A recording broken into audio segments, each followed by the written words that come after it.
রবির মা। রবি তো অনেক দিন হলো বিদেশ থেকে এসেছে। তোমার সাথে কি কোনো কথা হয়েছে যে ও কবে কে যাবে না যাবে? এসব বিষয়ে তোমার সাথে কোনো কথা হয়নি? না না, এসব ব্যাপারে আমার সাথে কোনো কথা হয়নি। আর আমি ওকে কিভাবে জিজ্ঞেস করি বলো তো?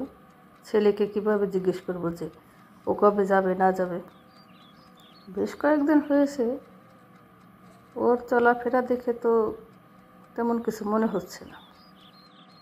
যাই হোক, কোনো কিছু তো ভাবতে হবে। ও যদি না যায় আমাদের সংসার কিভাবে চলবে? ওর সাথে কথা বলে দেখো ও কি বলে। আমার মনে হয় ও বিয়ে শাদী নিয়ে ভাবছে। ও চাচ্ছিল এবার এসেছে ও বিয়ে করে তারপরে বিদেশে যাবে। আমি কি করে বলবো? না, এবার বিয়ে শাদীর দরকার নেই, পরের বার এসে বিয়ে করবে।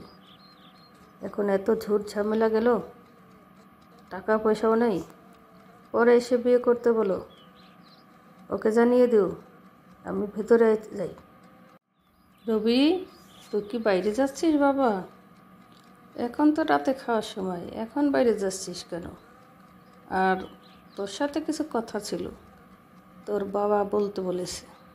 হ্যাঁ মা, আমি এখন বাইরে যাচ্ছি আমাদের বন্ধুদের সাথে দেখা করতে। আর কি জরুরি কথা বলো তো? না, তেমন কোনো জরুরি কথা না। তোর বাবা বলছিল বেশ কয়েকদিন তো হয়ে গেল তুই বিদেশ থেকে এসেছিস, কেমনে কবে আবার যাবি সে কথাই জিজ্ঞাসা করছিল। কিন্তু কি কিন্তু মা, বলো তো, খোলাসা করে বলো আমাকে। কেন তোমরা আমাকে নিয়ে এত চিন্তা করতেছো যে আমি বিদেশে যাব কি না যাব? কেন, কি হয়েছে বলো তো? তুই তো জানিস বাবা, তোর টাকা দিয়েই আমাদের সংসার চলে। তুই বিদেশে না গেলে আমাদের সংসার কিভাবে চলবে বাবা? তোর টাকা ছাড়া আমরা চলবো কিভাবে? ও, এই কথা।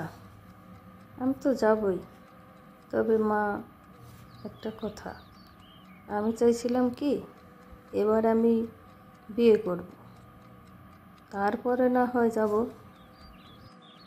দেখ বাবা, তুই তো জানিস এ পর্যন্ত তুই যা পাঠিয়েছিস তা তো সংসারের পিছনে, বাড়ি ঘর করতে, তোর বোন বিয়ে দিতেই চলে গেছে।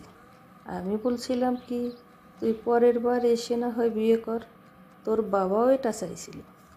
তুই যদি এবার যেতি, পরের বার এসে না হয় বিয়ে করতি টাকা পয়সা নিয়ে এসে। কী বলছো মা? তাই বলে কি আমাদের কোনো টাকা পয়সা নেই? একেবারেই কি সব শেষ হয়ে গেছে? আর এই জন্য আমি বিয়ে করতে পারবো না? হ্যাঁ, ঠিকই বলেছ। আমাদের বিদেশিদের এমনই হয়, তারা শুধু টাকা কামাবে আর সংসারের খরচ ওঠাবে। ঠিকই বলেছ, চিন্তা করো না, আমি তাড়াতাড়ি চলে যাব। এতদিন তো সংসারের জন্য, বোনের বিয়ে দেওয়ার জন্য কাজ করেছি, এখন করব নিজের জন্য।